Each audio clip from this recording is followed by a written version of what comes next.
may know or may not know, it's 2024. 2 plus 2 plus 4 equals 8.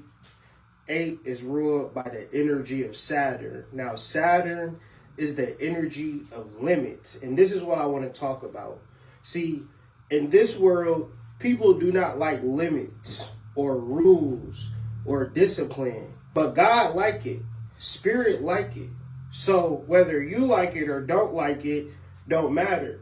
But why are limits and rules good?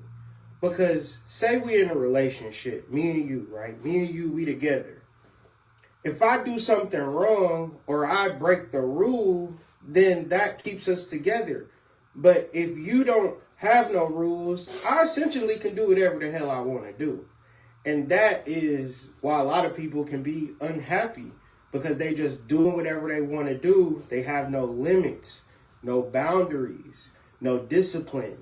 If you are that type of person, this year you're going to have to deal with those particular demons. What are your limits? What are your boundaries? What are your rules financially in relationships? You need that structure, or else, like anything that you're building, your life, you're building your life. If you're building your life and it has no structure, no limits, no rules, what the are you building? So if you want to build a concrete, actual life, it needs some form of limits, structures, boundaries. I'm not doing this on the weekend. This is our goals. This how much money I need to be making. This what I need to be doing. That is a good thing. Limits, boundaries, barriers are good. Saturn said so.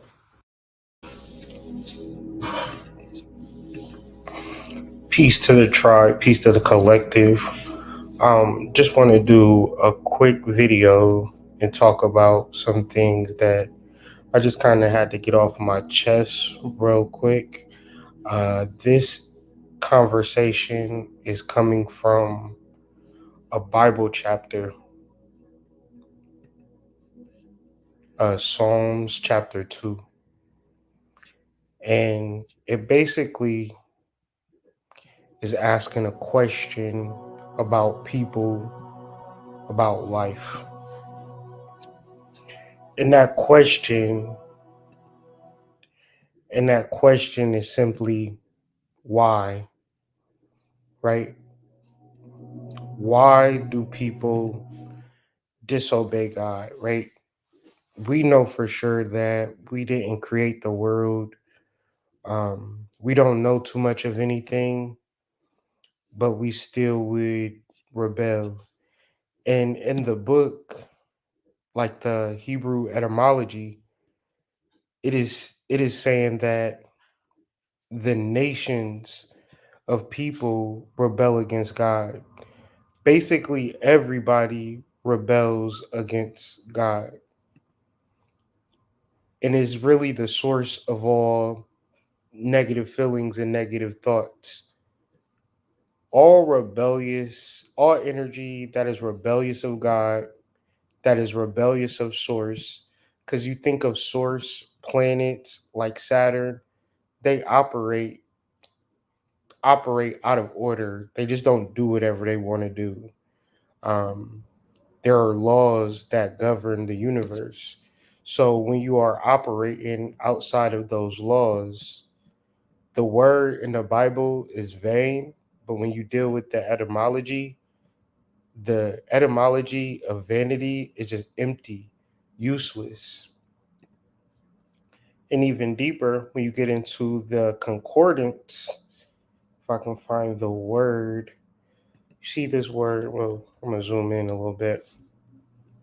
The word is vain, but then the etymology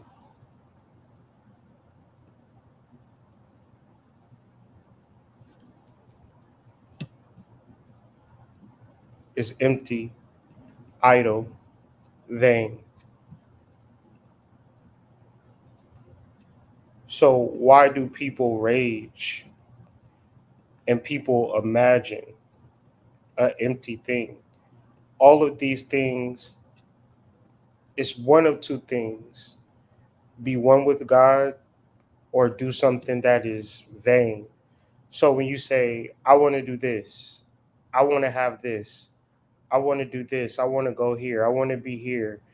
I want to live like this. I want to do that. All of that is empty. The only, and that's going to always confuse you, right? You're always going to be confused, especially in this world, because there are a lot of things for your entertainment, for your engagement, for your indulgement, if that's even a word. I think it is a word. I don't know. All of these different things that you could possibly do, and all of it is vain. All of it is empty. So going further down in the verse, just point out something. The Hebrew word is Messiah. Messiah is the anointed or anointed one, the Messiah. I'm going to explain what this means. The King of Israel, the High Priest of Israel, or Cyrus, the patriarchs, as anointed kings. What is a Messiah in reference to me and you? A Messiah or anointed one or a Messiah is stronger than the kings of the earth. It's stronger than any community, any group of people, whatever they talking about, whatever they doing. If you just simply anoint yourself, means that you just let go of the old self and adopt the new self referencing the part of you that's one with God.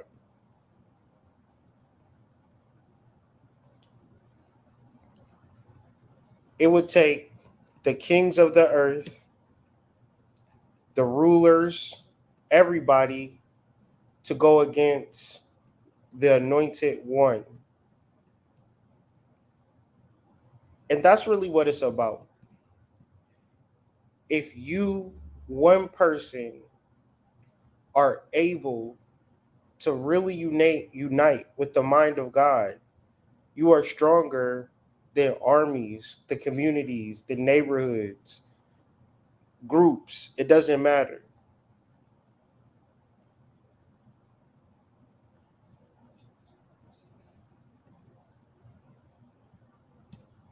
Anything against God is an empty thing.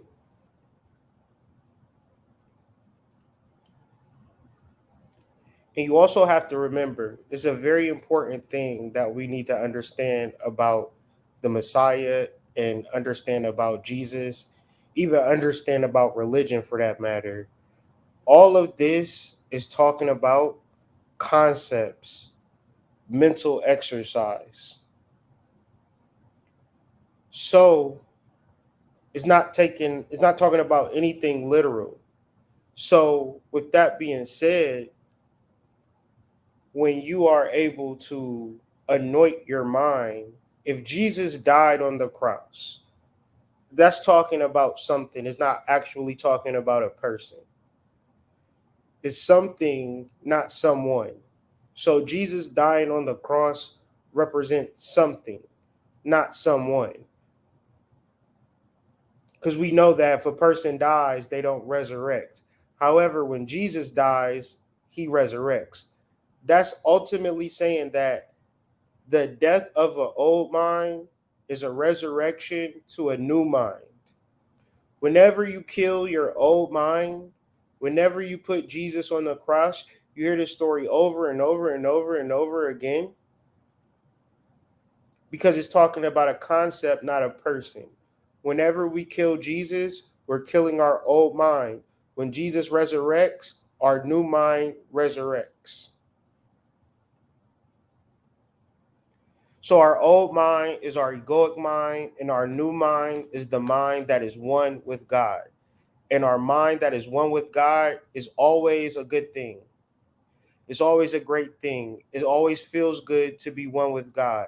Whenever you feel bad, whenever you feel upset, whenever you feel confused, whenever you don't know what's going on, whenever you feel like running away, whenever you feel sad, whenever you having problems in your relationship, whenever you having financial issues, whenever you homeless, whenever you don't got a boyfriend, whenever you don't got a girlfriend, whenever your life is not right, you are rebellious to God, and it's always a bad thing. Whenever thing is not working out for you, then you're just at a point in your life where you're just saying basically fuck God. And in the spiritual community, it is just a community of people that at the end of the day, they're saying fuck God. I'm spiritual. I'm not religious. I don't read the Bible. The Bible is fake. People also say, where was God at during slavery?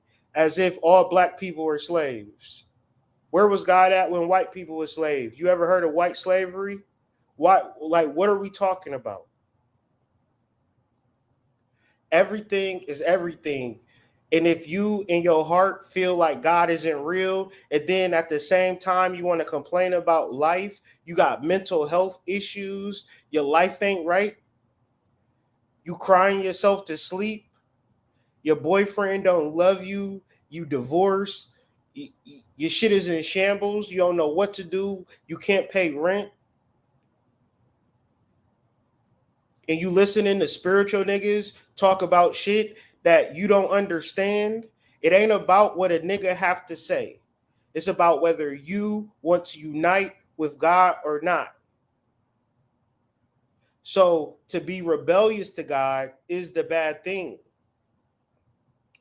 Life is hard for a person with a rebellious mind. It's like this. I'll even give you more to it. I'll give you more to it. Give me a second.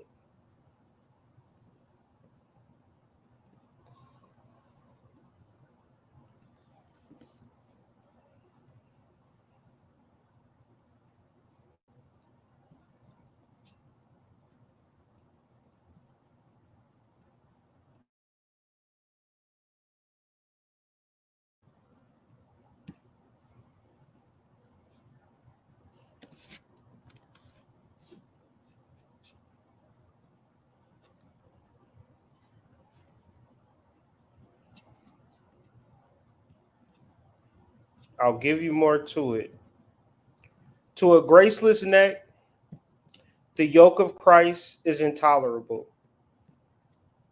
What this means is to a person who don't have a soul, to live right, to be right, to act right,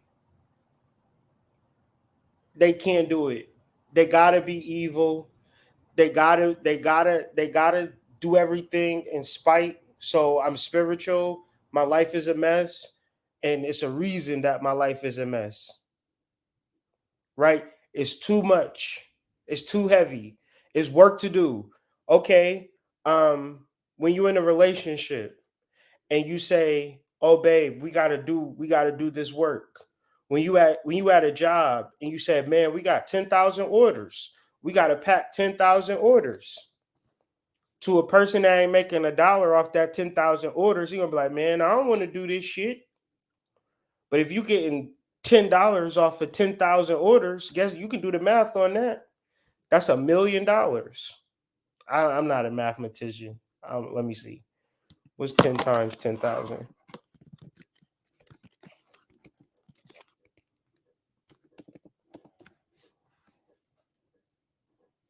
That's 100,000. Good. That's a good paycheck. You're gonna be packing back boxes like a motherfucker.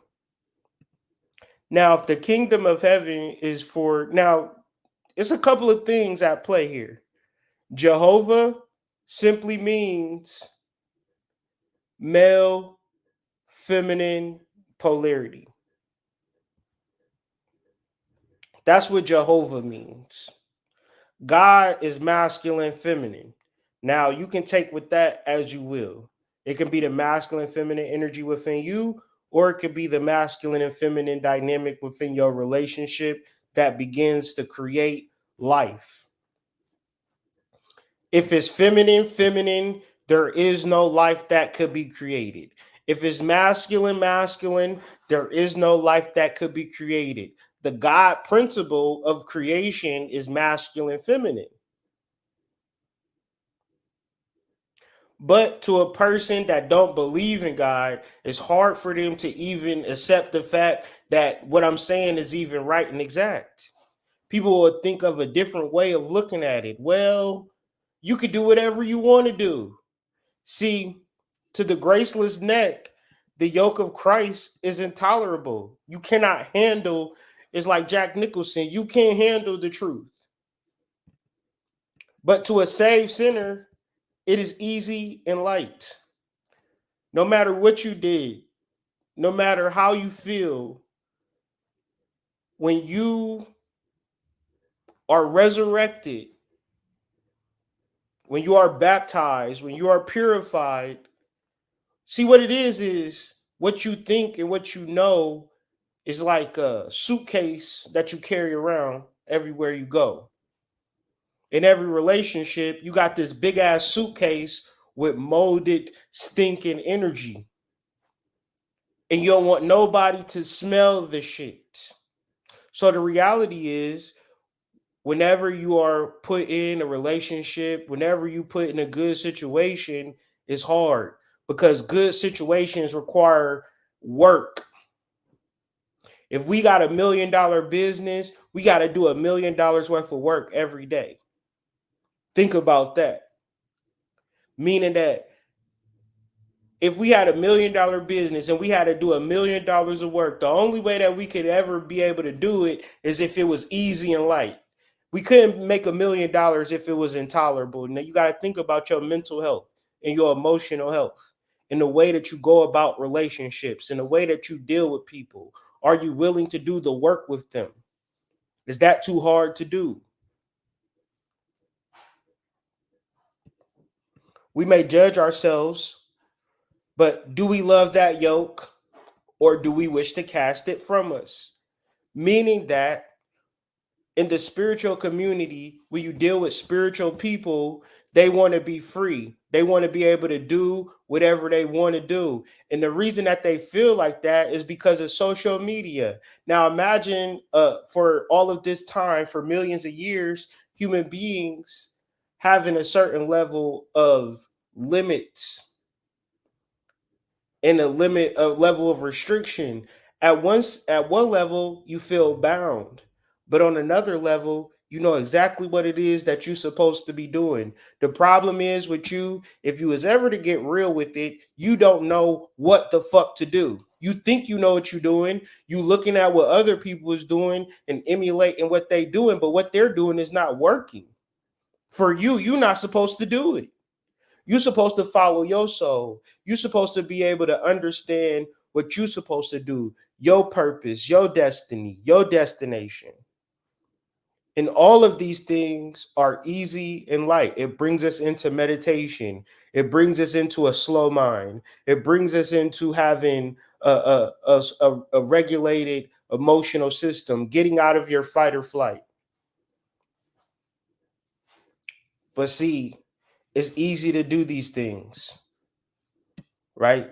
We just have to begin to love God's order or not. We can be, people say, I want to be free. I want to be free to make my own decisions. I want to do whatever I want to do. And y'all want to play with these spiritualities from these cultures and from these people that we don't know shit about. And then you want to discredit who we are as Black people, creators of all language, all linguistics, all understandings. We created English. We created all of this. We're not a slave to anything. There is no life without the original people. We are the Israelites. We are the real, you know what. But see, we don't even know who the fuck we are. We Indians, we Africans, ain't never been to India, ain't never been to Africa. One's in the chat, but we never invited to the powwows. But we Native Americans. We never invited to the motherfucking whatever they do in Orishas, whatever. And if we do go, best believe they're gonna charge us $1,700 for initiation fee. And if we don't pay that $1,700, we are not a part of the fucking coven. Best believe that. You need that $1,700 first and foremost. That have nothing to do with God. And you would think that the Bible is something that the white man gave you, but you are a fucking Hebrew Israelite. That's who you are. That's why they call you black. That's why they call you Negro. That's why they call you Indian. That's why they call you FBA. That's why they call you ADOS. They call you everything except a Jewish person. That's who you are. That's who you are. Phonetically, genetically, and throughout all of time. Yet and still, you look at the Bible as the white man. The white man don't have nothing to do with the Bible. The people in the Bible was never white. They could never be white. Moses, Abraham, all of these are dark-skinned people. And when they say the places that are supposedly over there, those same places are over here. Cairo, Egypt, Bethlehem. All we have these same cities and towns. You would say, white man lied to us, never tell the truth, racist as hell. But when he tell us that everybody came from Africa, that's the God's honest truth. When it's Native American folklore that say everybody began in America, it's Mayan folklore that say everything began in fucking South America. It's goddamn Chinese folklore that say everything started in fucking China. Make that make sense.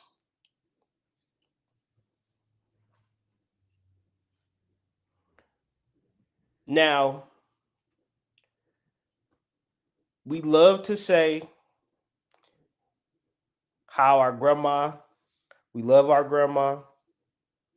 Our grandma had a house. Our grandma took care of us when our mama was out running the streets. But we don't want to ever pay homage to the God that she prayed to. We better than that God that she prayed to because we watch videos on YouTube, TikTok, and Instagram.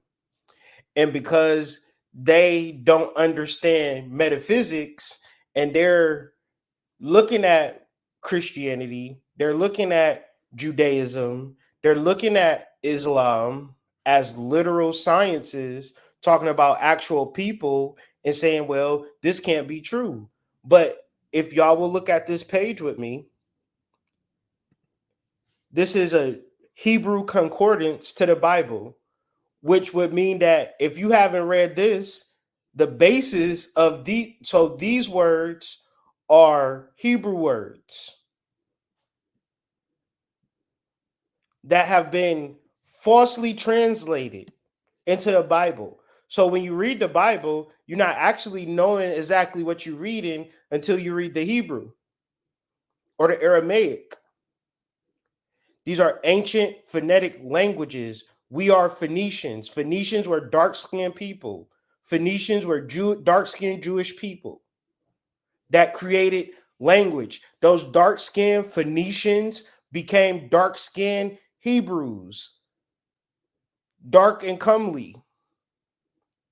Hebrew, Phoenicians, phonetics, Hebrew alphabet. The first two letters of the Hebrew alphabet is Aleph, Beth, the same words that create our word for alphabet.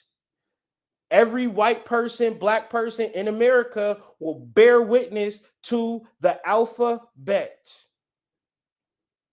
But those are translations from Hebrew words Aleph and Bet. Greek then takes from that and creates alpha and beta. Even Greek letters take from Hebrew letters, Phoenician letters, Semitic letters. Black people, American black people are Hebrew Israelites. Just straight out the fucking door. And if we wasn't, then we would know who the fuck we are. You wouldn't have to tell us we were from Africa. We could bear witness that we was from Africa because our fucking grandma would be from Africa. We would be like Grandma Ochiwawa, whatever the fuck. But we cannot do that because we don't have any real relation to that. The real relation to us in our history is the fact that our ancestors have been murdered. And then the history that we are supposed to know have been given to us. But the facts of the real history of us have been given to us in the Bible. Our ancestors are strong. It will put a Bible in every fucking hotel room because they know you're going to be a fucking hoe. They know you're going to be a hoe. So they'd be like, well, after they get finished fucking, maybe they might open the Bible and dive deeper into the Bible a little bit. No, they're not going to read the Bible because conscious niggas who was created by the CIA, conscious people are CIA members, fucking Masonic members, secret society members to basically instill the fact in you that you could do whatever the fuck you want to do. It's African people who got African grandmothers, African nationalities, and they know they fucking African. We, on the other hand, don't know that. We will only have to assume. And it's racist to think this. And I'm going to tell you why it's racist. It was a guy in the 1700s named Blumenbach. Before this even ever was a thing, he said, you know what? I'm going to create something. I'm going to start classifying motherfuckers. I'm going to say he white, he black, he yellow, he brown, and that's how we going to do. We going to have races. Never in the world have it ever happened before, but now all of a sudden, niggas is racist now. So if you going to say, I'm a black person, you racist by definition because a racist created it. Black people didn't come up and say, you know what? Let's classify ourselves. Black power. Blackity black, y'all. We need to do this for our culture. All of that Black History Month is racism. Because we not black. If we was black, it would have be a history and a mythology in reference to the black god, the black children, the black mythology, the black deities, the black angels, the black whatever. It is not that, but it is a fucking holy Bible. And we, as the chosen people of the Most High God, say, you know what? I don't even give a fuck about that shit. Let me dive into some fucking YouTube videos around. So just dive into random knowledge from niggas who may or may not know what they talking about and bet my life on it. And then never know the difference between real spirituality and fake spirituality. Because real spirituality is hard work. Fake spirituality is if you it's a fucking pyramid scheme. So I would say all of this to say it's two ways to look at this thing. Let's look at Psalms 2.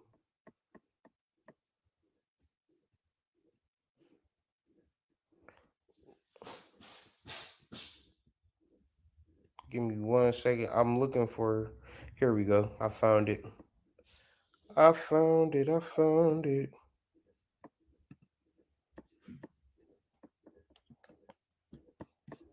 It's a saying that people say when man laughs, when man plans, God laughs. That's taken from Psalms chapter 2, verse 4. But it's not said like that, but you can deduce what his meaning. He that sitteth in the heavens shall laugh. Why is God laughing? Why is God laughing at you? Because anytime you say, I want this, I plan for this, I hope for this, God laughing at your goofy ass. You don't even know who you are. but you want to do this, you want to do that, you want to go here, you want to do that. It's only like it's not hard. It's simple. Mind of God or mind that goes against God. And trust me, when you go against God, I can say this with a full chest. I know exactly, and it will only bring me peace and happiness to have a mind with God. I start linking with you niggas, start doing a whole bunch of random shit that I don't understand and don't want to do, and I feel like I'm getting scammed, and it look like I'm getting scammed. I don't want to tell nobody I'm getting scammed, but God Almighty, I'm getting scammed. But I want to do it. I don't know anything about myself. I don't believe in myself. I don't have faith in myself. I don't trust myself. I don't know myself. I'm thinking my mind is a special thing, and my mind is only special when I unite my mind with that same mind of God.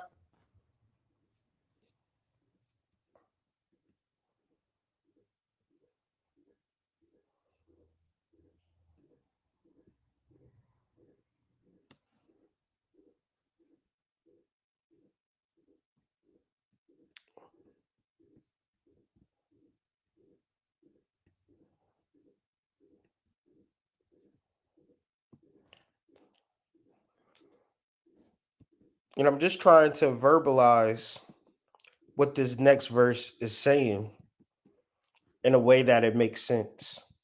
Because the verse part goes, he that sitteth in heaven shall laugh.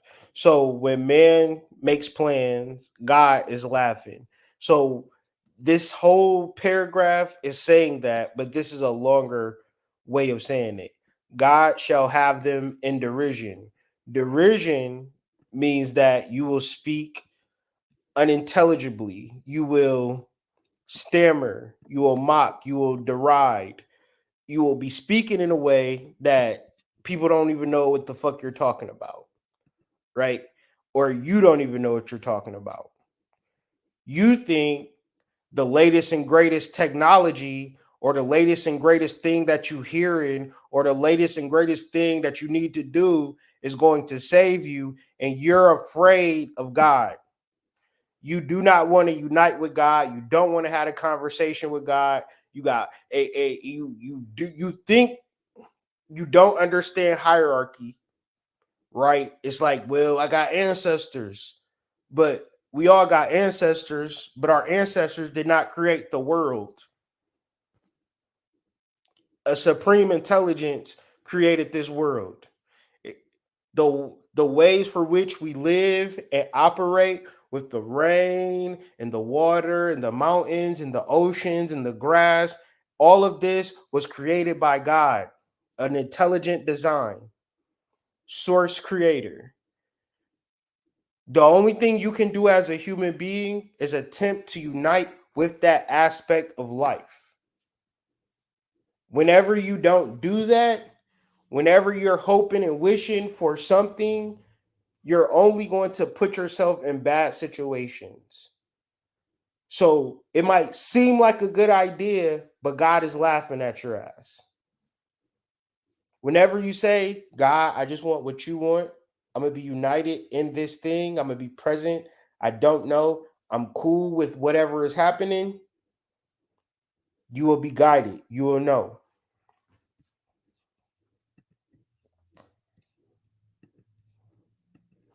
And to just finish this off, if it's difficult for you, if it's hard for you, if it's not making sense for you, if it's complicated, if a motherfucker is telling you you got to work harder, or you need to do this, or you need to do that, or this is right and this is wrong, or you know it ain't right, you it's 100% true, because with God is perfect peace and assurance. Through understanding what God is, what it represents, how does it work in your life? How does it heal you? How does it open up you to the truth? Like, that's completely on you and whether you're going to work towards that. But that is peace and perfection. Anything outside of that is going to be vanity, which is empty. So how a person look, how a person feel, what a person do is emptiness. If that person is following God, you might have a chance to be hitting on something. So with that being said, man, I just felt like I needed to get that stream of consciousness out because, man, it just was plaguing my brain, plaguing my mind. Just the message that I was getting and the heaviness of it, because it feels as though people imagine this shit to be difficult. And the only way it's difficult because it's like all of this information and all of these things and all of this different shit. And I mean, people going to do whatever they want to do, right? But I'm just talking to people who have ears to hear. Get into your Bible because God will speak to you through that Bible. And you would say, this Bible ain't real. They took out books of the Bible. Read the motherfucking books that they took out then, motherfucker. If you know that they took out books, read the Pentateuch. Read the book of Enoch. Read the Gnostic Gospels. It's all the same word. Read your regular Bible. Read different variations of the Bible. If you are having a tough time in this life, you gotta understand prophecy. It's a way that this world works, and it's so fucked up because we are the real Israelites, and we won't even touch our science because we don't even know who we are. We are black people. We are spiritual people, but we all serve the same God. We don't serve a different God. The problem is that everybody, the nations, the whole tribe have turned their back towards God. And if you want to ask why the bitches is selling coochie, why the niggas is thugs, it's a real clear reason for that. You can't tell me that these people are one with God and they selling ass in real life, not online, like really selling ass, really sucking and fucking for $40 because they believe and are one with God. God said, yes, my child, go to the strip club and suck cock. That's a clear derision. That's derision. Yes, my child. Just fuck with these niggas because they look good. That's derision. Yes, my child. Do whatever you want to do because I love you. No, God wants you to work in boundaries and limits and structure. You're not gonna build the kingdom doing whatever the fuck you want to do. We all a part of the same body. We all serve the same God, and people don't want to accept that. You don't want to accept that. That's why. That's why in Psalms chapter 2, it says, "Why do the nations rage against God?" What it's implying is that everybody, there is not a person that does not go against God. You know why? Because if you go into a person's house and they're not telling you how good have God been to them, and they're just acting all nonchalant about God, then that means they're against God. That's why people become evangelicals. That's why people become missionaries. That's the proper way to live life. You tell everybody about God. Not for, and it is not for you, silly. It's for me. I'm telling you, I don't give a fuck. I'm not you. I'm not asking you to spend shit. I don't care. I'm not in this whole video. I haven't asked the person to spend a motherfucking dime because God don't cost money. One's in the chat. If you understand what the fuck I'm trying to say, in no way, shape, or form is God looking at you saying, "Oh, you don't have enough money, or you need money." One's in the chat. If God don't need no motherfucking payment plan.